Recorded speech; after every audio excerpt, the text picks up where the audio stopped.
నమస్కారం, welcome to నేటి వాస్తవం. ఈరోజు మన నేటి వాస్తవంలో తోడు నీడ ఫౌండర్ రాజేశ్వరమ్మ గారు ఉన్నారు. మనం ఆవిడ అడిగి కొన్ని డౌట్స్ అన్ని క్లియర్ చేసుకునే ప్రయత్నం చేద్దాం. నమస్కారం అమ్మ. నమస్తే సంగీత. అమ్మ, ఈ మధ్య కాలంలో సోషల్ మీడియాలో పరిచయాలు అనేది ఎక్కువగా పెరిగిపోతున్నాయి. అందులో మనకు నిజమైన ప్రేమ పంచుతున్న వ్యక్తి ఎవరు, లేదంటే టైం పాస్ కోసం కానివ్వండి, లేదా తన అవసరాల కోసం కానివ్వండి పరిచయం పెంచుకుంటున్న వ్యక్తి ఎవరు అనేది ఎలా గుర్తించాలి, ఎక్కడ మిస్ అవుతుందంటారు? అవును, అది గుర్తించడం చాలా కష్టం. ఒకటి, ఇప్పుడు సోషల్ మీడియాలో ఈ రకమైన పరిచయాలు పెరిగిపోయాయి. అంటే ఈ యంగ్ జనరేషన్ ఏం చేస్తారంటే చాలామంది నాకు మా డ్రైవర్ కానీ ఎవరైనా తెలిసిన వాళ్ళు కానీ నీకు ఎక్కడ ఫేస్బుక్లో పరిచయం అయింది, ఇన్స్టాగ్రామ్లో పరిచయం అయింది అని చెప్తారు. ఈ ఫేస్బుక్లు ఇన్స్టాగ్రామ్లు చేసే ఉపయోగం కంటే ఇలాంటి ప్రమాదాలు ఎక్కువైపోయాయి. అక్కడ పరిచయం మనం చాలా రోజుల కింద పేపర్లో కూడా చూసాం. ఇక్కడ ఫేస్బుక్లో పరిచయం చేసుకుని 4 పిల్లల తల్లి పాకిస్తాన్ నుంచి ఇండియా వచ్చింది. చూసే ఉంటావు నువ్వు కూడా, దాదాపు సంవత్సరం దాటిపోయిందని ఉండొచ్చు. అది ఎక్కడ పాకిస్తాన్ నుంచి ఇండియా బార్డర్ దాటి ఇండియా ఎలా వచ్చేసింది? 4 పిల్లల తల్లి పిల్లల్ని వదిలేసి ప్రియుడి కోసం వచ్చింది. ఏంటయ్యా వాడు మంచి చెడ్డలు ఏమైనా తెలుసు అంటే వాడు ఫేస్బుక్లో పరిచయం. ఈ ఫేస్బుక్లో ఇన్స్టాగ్రామ్లో వచ్చిన తర్వాత ఈ విచ్చలవిడితనం కూడా పెరిగిపోయింది. అందులో వాడు ఏదో 2 కబుర్లు చెప్తే ఆ కబుర్లకు పడిపోతారు తప్ప అది నిజాలు ఎంత అన్నది తెలుసుకోరు. చాలా సినిమాల్లో సీరియల్స్లో కూడా చూస్తుంటాం. వాడికి పెళ్ళయింది, వేరే ఫ్యామిలీ ఉంటుంది, కానీ ఇక్కడ మాత్రం పెళ్లి కాని యువకుడుగా పరిచయం చేసుకుంటాడు. నేను బ్రహ్మచారిని మంచి సంబంధం కోసం చూస్తున్నానంటే వాడు చెప్పింది ఎంతవరకు నిజమో వీళ్ళకి తెలియదు కదా. వాడు పెళ్లి కోసం చూస్తున్నాడు అనుకుంటారు, వీడు పడిపోతారు అంతే. అలాంటి మోసాల నుంచి బయటపడమంటే చాలా కష్టమే. కానీ అది వీడు తొందరపడి వాడికి అన్నీ అప్పగించుకునే కంటే ముందు వాడిని బాగా అబ్జర్వ్ చేసుకోవాలి. అంటే మనిషి మాటలన్నీ ఎక్కువ ప్రేమతో మాట్లాడుతున్నారంటే అమ్మ చెప్తే జనం ఒప్పుకోరు. కానీ వాడు అతి చేస్తున్నాడంటే వాడి దగ్గర ఓవర్ యాక్షన్ ఉందంటే వాడు అబద్ధం చెప్తున్నాడు కాబట్టి అంత ఓవర్ యాక్షన్ చూపిస్తున్నాడు. అబ్బా నా మీద ఎంత ప్రేమ చూపిస్తున్నాడు అనుకుంటే అదంతా వాడు అవసరం తీరేదాకానే. ఆ తర్వాత నువ్వు లబోదిబో అన్న ప్రయోజనం లేదు. అందుకని వాళ్ళ మాటల ద్వారా ఎంతవరకు ఆడవాళ్ళు కూడా అలాగే ఉన్నారు ఈ రోజుల్లో. ఆవిడెవరో పెళ్లి చేసుకుందాం అనుకున్న తర్వాత నెక్స్ట్ మంత్ ఎప్పుడో పెళ్లి చేసుకుందాం అనుకున్నారు. ఈలోగా 4 లక్షలు అప్పు అడిగింది ఆయన అప్పు పెళ్ళి అయ్యాక ఇస్తా అన్నాడు. పెళ్ళి అయ్యేదాకా నా అవసరం ఆగుతుందా, నా కొడుకు ఉద్యోగంలో సెక్యూరిటీ డిపాజిట్ కట్టాలి, ఇస్తావా చస్తావా అంటే వాడు ఇక్కడ రాత్రిపూట మాట్లాడదో, పెళ్ళి అయ్యేదాకా మాట్లాడుకుంటారు కదా అని భయమేసి ఇచ్చాడు. 4 రోజులు మాట్లాడింది, తర్వాత వాడి నెంబర్ బ్లాక్ చేసింది. 4 లక్షలు వచ్చాక అంతే. ఇంకా ఇప్పటికీ ఇవ్వాల. 4 నెలల పైన అయింది, ఇంతవరకు డబ్బులు ఇలా. వాడు లబోదిబ్బమంటే నేను ఫోన్ చేసి మాట్లాడితే ఉన్నప్పుడు ఇస్తానండి, ఉంటే నేను డబ్బులు ఎందుకు అడుగుతాను, ఉన్నప్పుడు ఇస్తాను అంది. మరి ఆయనతో నువ్వు ఎందుకు మాట్లాడటం లేదమంటే ఆయన రాత్రిపూట ఫోన్లు చేసి నాతో బూతులు మాట్లాడుతున్నాడు, అందుకని నేను ఆయన నెంబర్ బ్లాక్ చేశానండి. ఓకే సరే, మా మెంబర్ ఒక ఆయన పెద్ద ఆయన ఉన్నాడు చెన్నై గారని, ఆయన అలా కాదమ్మా ఆయన డబ్బులు ఆయనకి ఇవ్వాలి కదా అని ఆయన ఏదో ఫోన్ చేసి మాట్లాడిపోయాడు. అది బూతులు తిట్టింది. దాంతో ఆయన భయవేసి ఫోన్ పెట్టేసి బూతులు ఈయన కాదండి ఆవిడే మాట్లాడుతుంది అన్నాడు. అంచేత అలాంటి వాళ్ళు ఎవరు మంచి ఎవరు చెడ్డని తెలుసుకోవడం చాలా కష్టం అమ్మా. అదేదో 4 మాటలు మంచిగా మాట్లాడింది కదా అనే కదా ఈయన పాపం ఎక్కడ మాట్లాడదని భయమేసి డబ్బులు ఇచ్చాడు. అలాగే మగవాళ్ళు కూడా ఇప్పుడు చాలా చోట్ల పేపర్లలో కూడా చూస్తుంటాం. ఫేస్బుక్లో పరిచయము, నాకేదో మా అమ్మకి చాలా సీరియస్ అయింది, నా దగ్గర డబ్బులు లేవు, లేదా మా సిస్టర్కి ఆపరేషన్ చేయాలి అని వాళ్ళు చెప్పటం, వీళ్ళది నిజమే అనుకొని నమ్మి డబ్బులు ఇవ్వటం, మోసపోవటం ఎన్ని చోట్ల చూడాలా. అంటే దగ్గరున్నప్పుడే ప్రేమను మనం సరిగ్గా అర్థం చేసుకోలేకపోతుంటే సోషల్ మీడియాలో పరిచయమైన ఎలా అర్థం చేసుకుంటారు? సోషల్ మీడియాలో మాటలతో ఎలా పడిపోతారు? ఎప్పుడు కూడా అమ్మ నిజంగా ప్రేమించిన వాడు, నిజంగా ఆ వ్యక్తిని ఇష్టపడేవాడు ఇన్ని కబుర్లు చెప్పడు. అది కింగ్ లీర్ అని షేక్స్పియర్ డ్రామా ఒకటి ఉంది, అందులో ఆయనకి 3 కూతుళ్ళు. ఆయన అడుగుతాడు నన్ను ఎవరు ఎక్కువ ప్రేమిస్తున్నారంటే పెద్ద కూతురు అబ్బో ఆకాశం అంత ప్రేమిస్తున్నానని నేను ఏదో చెప్తుంది, చిన్న కూతురు కూడా అంతే చెప్తుంది. చాలా సంతోషిస్తాడు నా పిల్లలు అంతా ప్రేమిస్తున్నారని. 3వ కూతురు పేరు కార్డీలియా. ఆమెను అడుగుతాడు. అడిగితే ఆవిడ ఒక తండ్రిని ఒక బిడ్డ ఎంతవరకు ప్రేమించాలో నేనంతా నిన్ను ప్రేమిస్తున్నానని చెప్తుంది. ఆ జవాబు ఆయనకి నచ్చల. అంటే ఆ పిల్లలు చెప్పినంత గొప్పగా చెప్పలేదు కాబట్టి నచ్చల. కానీ చివరికి ఆయనకి ఇబ్బంది వచ్చినప్పుడు ఈ కార్డీలియా అనే 3వ కూతురే చూస్తుంది. సో అంటే ఏంటనమాట, ఎక్కువ కబుర్లు చెప్పిన వాళ్ళు పనులు ఎక్కువ చెయ్యరు. ఇప్పుడు ఉద్యోగానికి వచ్చిన వాడు అబ్బో నేను 24 గంటలు పని చేస్తా, నేను పొడి చేస్తా, అంతా ఇంత అని చెప్తారు.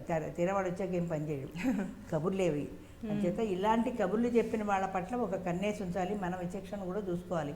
వీడు ఎక్కువ కబుర్లు చెప్తున్నాడంటే వీడు ఎక్కువ నన్ను మోసం చేస్తున్నాడు. 2వ పాయింట్ డబ్బులు అడగటం. డబ్బులు కానీ ఆస్తికి సంబంధించిన ఫైనాన్షియల్ మ్యాటర్ ఏది అడిగినా సరే వాడిని ఖచ్చితంగా అనుమానించవలసింది. నిజంగా వాడు నీ పట్ల ఇష్టం ఉంటే డబ్బులు అడగడు, ఎందుకంటే వాడికి ఏదైనా ఇబ్బంది కావచ్చు. వాడు బయట వాడి ప్రయత్నం వాడు చేసుకోవాల్సిందే, కానీ నిన్నెందుకు అడగాలి, నేను ఫ్రెండ్ని కదా అని అడిగాడంటే రేపు పొద్దున వాడు ఇవ్వకపోతే కేవలం వాడి మాటలతో నువ్వేం చేస్తావు? నీ రిలేషన్ మెయింటైన్ చేయాలంటే వాడు డబ్బులు అడగడు ఖచ్చితంగా. వాడు డబ్బులు అడిగాడంటే వాడిని అనుమానించవలసింది. అది మాత్రం ఖచ్చితంగా వాడు తెలుసుకోవాల్సింది. అంటే అమ్మ ఈ మధ్య కాలంలో ఎక్కువ చూసుకుంటే కూడా ఇలాంటి ఆన్లైన్ పరిచయాలు కానీ ఇవన్నీ ఎక్కువ ఏజ్డ్, అంటే పెళ్ళి అయిపోయిన 15 సంవత్సరాలు 20 సంవత్సరాలు భార్యాభర్తలు ఇద్దరు కలిసిన తర్వాత ఎవరో ఒక యంగ్ బాయ్ మెసేజ్ పెట్టేసి మీరు చాలా బాగున్నారు అని చెప్పేసి ఒక్క కాంప్లిమెంట్ ఇవ్వగానే వాళ్ళ వైపు ఇంట్రెస్ట్ చూపించేసి వాళ్ళతో పాటు లవ్ లో పడుతున్నారు. అంటే దీన్ని మనం ఎట్లా అర్థం చేసుకోవచ్చు అంటారు? ఇప్పుడు ప్రియురాలు వేరు, భార్య వేరు. అదే కూడా ఉంటుంది కదా. అదే ప్రియురాలుగా ఉన్నప్పుడు చాలా ఈయన కూడా చెప్పుంటాడు, నువ్వు అంత బాగున్నావు ఇంత బాగున్నావు, ఏదో స్వీట్ నైథింగ్స్ మాట్లాడుకొని ఉంటారు. భార్య అయిపోయిన తర్వాత రోజు నువ్వు ఎంత బాగా వంట చేసావో, నువ్వు ఎంత బాగున్నావో ఈ చీరలో అని చెప్పడు. ఎందుకంటే అలవాటు అయిపోయింది, రోజు చూసే ముఖమే కదా. ఆయనకి కొత్త ఆవేశం, కొత్త ఉత్తేజం ఏమి రావు. అంచేత ఈవిడ కొత్తల్లో అలా చెప్పాడు కాబట్టి అలా చెప్పే వాళ్ళ కోసం ఆవిడ మనసు తెలియకుండానే ఎదురు చూస్తుంటుంది. ఎవడో ఇన్స్టాగ్రామ్లోనో ఫేస్బుక్లోనో ఈ దిక్కుమాలి ఫోటోలు పెట్టడం ఒకటి, సెల్ఫీలు తీసుకోవడం, ఫోటోలు పెట్టేయడం. ఈ ఫోటో చూసిన తర్వాత అబ్బా ఆ చీరలో నువ్వు ఎంత బాగున్నావో, చాలా బాగున్నావు అని ఒక మెసేజ్ పెడతాడు. పడిపోయింది అంతే. పెట్టినంత మాత్రం నువ్వు ఎందుకు పడిపోవాలి అని అనిపించదు. ఆ క్షణంలో వాడు నేను బాగున్నాను మెచ్చుకున్నాడు, ఆ మెప్పుదల కావాలి, థ్యాంక్ యూ అని ఏదో పెడుతుంది. వాడు దాన్ని కాన్వర్సేషన్ పెంచుకుంటూ వెళ్తాడు. ఈవిడ ఆ కబుర్లలో పడిపోతుంది, నెమ్మదిగా కాన్వర్సేషన్ పెరుగుతుంది, వాళ్ళిద్దరి మధ్యన ఏదో ఒక రిలేషన్ ఏర్పడుతుంది. ఆ రిలేషన్ ఏర్పడిన తర్వాత ఈ భర్తకు తెలిస్తే గొడవలు అవుతాయి కదా. భర్త యాక్సెప్ట్ చేయడు కదా అలాంటి రిలేషను. నువ్వేనాడు నన్ను మెచ్చుకోవు, వాడు చూడు ఎంత బాగా మెచ్చుకున్నాడో అంటుంది. వాడు మెచ్చుకున్నాడు, వాడు బయటవాడు 2-3 మాటలతో వాడికి వెళ్ళిపోయింది. తెల్లారితే నేను పోషించేది నేను, భరించేది నేను, ప్రతిరోజు నేను అబ్బా ఈ చీర ఎంత బాగుందో, అబ్బా ఈ అన్నం ఎంత తెల్లగా మల్లెపూల ఉండేవో అని ఏం పొగుడుతానని అనుకుంటాడు. కాదమ్మా, ఇప్పుడు అనుమానము అంటే ఇప్పుడు వాళ్ళకు ఒక అనుభవం వచ్చి ఉంటుంది కదా. ఇప్పుడు అన్ని ఇయర్స్ పాటు భర్తతో ట్రావెల్ చేస్తారు, పిల్లలతో ట్రావెల్ చేస్తారు, చేసిన తర్వాత నిజమైన ప్రేమ ఏంటి, తర్వాత కోపం వస్తే గుర్తించలేని బలహీనత ఆడదనుకుంది. నిజంగా చెప్పాలంటే మెప్పులకి పడిపోతారు ఆడవాళ్ళు. అంటే వాళ్ళకి ఒక మానసికమైన బలహీనత అనుకో, ఏమనుకో, ఎవరైనా మెచ్చుకున్నారంటే ఫ్లాట్ అయిపోతారు అంతే. వీడు నన్ను ఎందుకు మెచ్చుకున్నాడు, వీడు నాకు లైన్ వేస్తున్నాడేమో అనుమానం రాదు, వచ్చినా దాన్ని పెరగనివ్వరు అనుమానాన్ని. అనుమానం పెరిగితే వీళ్ళు జాగ్రత్త పడతారు కదా.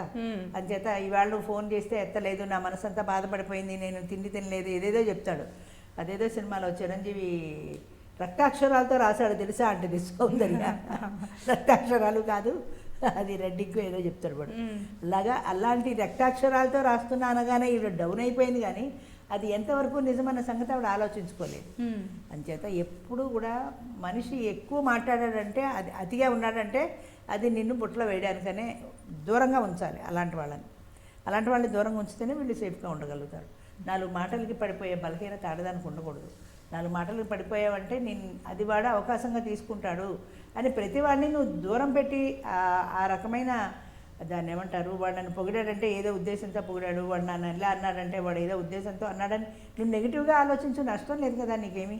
వాడి గురించి పాజిటివ్గా ఎందుకు ఆలోచించాలి? వాడు నాకు లైన్ వేస్తున్నాడు, వాడిని నేను దూరం పెట్టాలి అనుకుంటే నువ్వు దూరం పెట్టగలవు. అబ్బా నన్ను ఎంత బాగా పొగిడాడు అనుకుంటే వాడు ఆటోమేటిక్గా దగ్గర అవుతాడు. ఆ బలహీనత ఆడవాళ్ళకు ఉండకూడదు.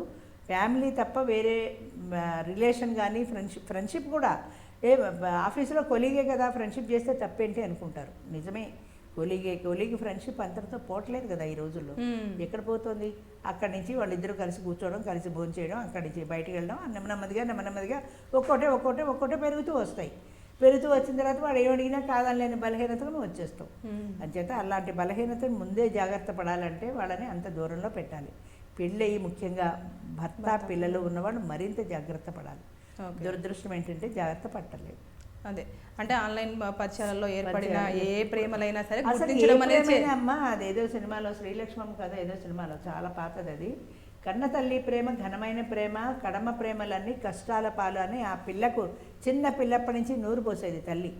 అంటే కన్న తల్లి ప్రేమను మించిన ప్రేమ లేదు, మిగతా ఏ ప్రేమలైనా కష్టాల పాలు చేసేవే నిన్ను అని. అంచేత నీకు భర్త ఉన్నాడు, ఉన్న తర్వాత వాడు కూడా పొగిడాడని ఇలాంటి ఇదేంటి వాట్సాప్లకు లేకపోతే ఫేస్బుక్లకు ఇన్స్టాగ్రామ్లకు ఎందుకు పడిపోతావు? అసలు ఈ దరిద్రాలన్నీ ఇవచ్చాకే వచ్చాయి. ఇవి లేని ముందు రిలేషన్స్ బాగానే ఉన్నాయి, ఇవి వచ్చిన తర్వాత ఇంకా దరిద్రం అయిపోయింది. ఫేస్బుక్లోను వాట్సాప్లో ఎక్కడ చూడు రకరకాల భంగిమల్లో వీళ్ళ సెల్ఫీలు పెట్టేయడాలు చెప్పలేము వాటి గురించి. Thank you.